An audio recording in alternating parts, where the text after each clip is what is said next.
Hi there, it's Shane here from Pembroke Construction.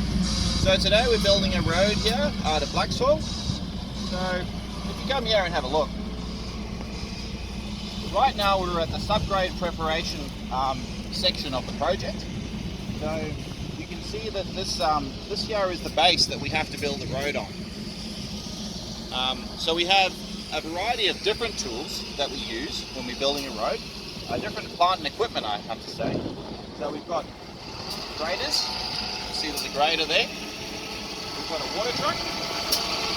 You see, to make sure that we have adequate moisture in the subgrade, to make sure that soil goes down and is compacted well. We also have rollers as well, such as that roller up there.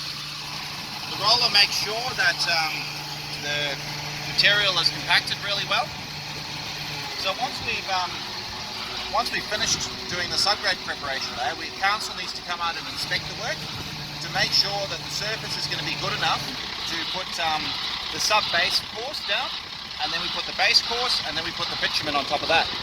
There's also curbing that has to happen during that process as well. So come with me, have a look. You can see that this surface needs to be rolled a little bit more to get it quite perfect. But it's starting to look quite nice. These little things all the way around the edge are pegs. Those pegs delineate the edge of the road. And you might have noticed this blue stuff over here.